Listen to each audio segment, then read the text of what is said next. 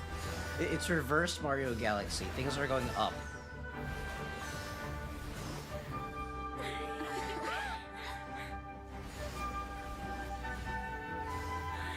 Okay, yeah, this is very Mario Galaxy music.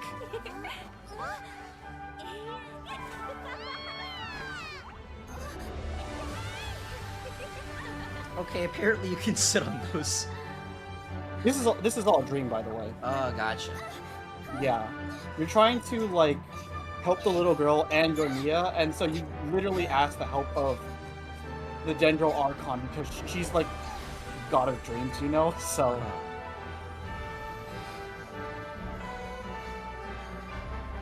It's a good thing little girl isn't afraid of heights.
It's just a very pretty cutscene, in my opinion. Yeah, it is. Just like fireworks.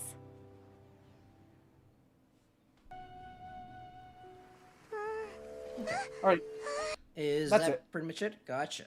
This one does introduce the concept of dragon sovereigns, but it doesn't actually show in this cutscene. Basically, dragon sovereigns are like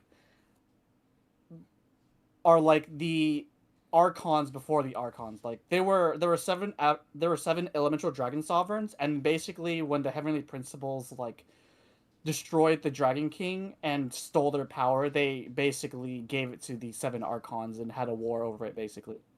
Gotcha. Basically, it introduced the concept of a dragon sovereign, which predates the 7 archons. Gotcha. Is that like pretty much the end of the region then? That's pretty much the end of the scenario, Okay. yeah. The next one is Fontaine. In that case, we can probably leave it the next time, because... Yeah, and I'll find... we could probably just go region by region each individual stream because that's when it gets really good. Gotcha. So, Okay, yeah, we can do that. I'm not definitely It'll- open to it. and we could take more time within each region as well. Yeah. So It's like, it's interesting because definitely, like, compared to ZZZ, the cutscenes are definitely significantly longer, but ZZZ still has better cutscenes, in my opinion. Well, better is the wrong words. It has better animation quality, in my opinion. Whereas compared to Wuwa doesn't have as long as the cutscenes aren't as long, but they're more intense. yeah. Whereas like this one, the intensity is spread over a longer period of time, where Wuwa's is more condensed and intense. Got you. It's also really interesting, like, the direction that cutscenes go, because, like, the cutscenes have a completely different philosophy than ZZZ's or Genshin, or Wuwa. ZZZ's is more, comedic and cartoony, while Wuwa is more, subtle and realistic compared to this, which is, like, a completely different feeling, which is actually really interesting. Because, like, I can't say... Because I like both vibes, but of course, I'm not the best judge because I'm missing a lot, and I don't get to spend as much time with the individual characters. But compared to the Wuwa cutscenes, at least, a lot of the Wuwa cutscenes are just basically two characters. Usually only like two characters at once. Whereas like this, it's more of an ensemble cast, where I assume that you meet the characters outside of the cutscene and you spend more one-on-one time with them, while Wuwa is more a lot of one-on-one time with characters in the gameplay and the cutscenes. Gotcha. With the with the exception of like a couple cutscenes, whereas like the end of a season where everyone appears at once, those are like the main exceptions. While like the other ones are usually more one-on-one. I would say, if from your description, I would say Genshin is definitely more. What's the word? Like natural with its character interactions with the world around them, because like you go to a town, you meet a lot of people, and then you work together with a lot of people, right? It's not just like you're doing one thing with one person. That's what I'm hearing you describe from Wuwa most of the time, right? Wuwa is more you focus on one character at a time, and then you move on to the next character. So you spend more one-on-one time with the character, as opposed to here, where I get the feeling that you have a group of characters spending time together. There's definitely the parts where it's like one-on-one. But like if you like, they're gonna do a thing where, oh hey, we met this character along the way and we're working to the same objective. Might as well just join them or something, right? Yeah. So, and that was literally the motto of Natland is no one fights alone. Wuwa has that as well, but like because characters, like multiple characters appear in cutscenes in the story. It's just that usually the game gives them something to do off screen, so you have more than one-on-one time with individual characters. And then so basically it's more of the characters are doing things. It's implied that the characters are doing things like without your input because you're focusing on something else. At least that's the current. That's what I feel like right now. It's a little hard to say because Wuwa 1.x is not good, and Wuwa 2.x is kind of they're kind of more like figuring out what they want to do. So I don't know which direction it's gonna go in from now on, because it feels like just now they figured out what they wanted to do. All right. But it's like, meanwhile, ZZZ, it's more like, oh, it's an ensemble cast. You have a bunch of characters all over here. It's just they don't appear all at once because it's not in the budget. Instead, we get this stupid visual novel cut-ins. But as a result, there's like there's points where you're traveling with like 5 people. It's just it doesn't feel like 5 people because they don't always appear in the cutscene. They're just like in the background because I think the visual novel style cutscene can only display 3 characters on screen at once. Okay. But yeah, that was really interesting. I'm definitely open to doing this again. But yeah, for sure. As it would have to be in like 6 weeks though or something. Yeah, it's just as of right now, this isn't fair because I'm not getting the full context and I'm not playing the game, so I'm not as immersed. But as of right now, I still like Wuwa. I like Wuwa 3.x cutscenes better. Yeah, and the latter half of 2.x, because like it does. I do get to spend more time with the characters and are introduced more like properly in the cutscenes. Of course, this is not a fair comparison because I'm not being introduced to them properly in this video. But that's like my feeling at least. And you told me that the cutscenes don't really get good until like the next area. Yeah, for sure. Which I am looking forward to. It's just right now it's difficult for me to be invested in each individual character because like right now I feel like the game is putting more importance on the plot rather than the characters. Whereas, like, me personally, I like character interactions and getting to know a character better than I like having a good plot. Which is one of the reasons why I stopped playing Wuwa for a while, is because I just didn't care about any of the characters. And that's why I stuck with ZZZ, even though, like, the plot of ZZZ is basically non-existent, but the character interactions are really good, and I put more emphasis on that. Yeah. Meanwhile, in, like, Wuwa in 3.x, I feel like I'm finally caring about the characters again. And also, like, in this one, in Genshin, it was kind of hard for me to relate to the characters, because a lot of them felt larger than life. Whereas, like, I don't vibe with as much. I got you. But, yeah, other than that, it was, like, really interesting. I'm definitely feeling the budget Genshin has. Genshin has an absurd budget. That's, like, not disputable. Yeah. That was pretty cool, actually. Let me end the poll, and then I can start ending the stream. Let's see.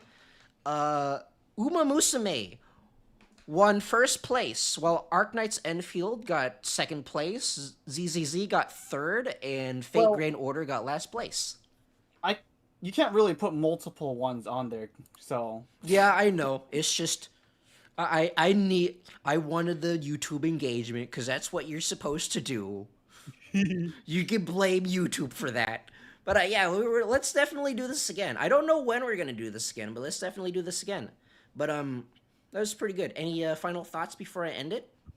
Nope. Next time I'll just find... We'll probably do, like, individual nations, and I think that would be better. If you're able to find a video that includes, like, the non-cutscene stuff, that'd be great too, because, like, all the important cutscene stuff I feel like tackles more lore rather than character interactions. For sure. But before I leave, let me say what I'm going to be doing next week. So next week I will be attempting to finish Wuwa 3.2 patch on Friday, and on Saturday we should be going back to Yu-Gi-Oh! Master Duel. But I'm going to end it there for today. So if you've been watching for this long, I thank you for watching. I've been Kenyaki. This has been my co-host, Chill Bro. And we will see you next time. Goodbye. Bye.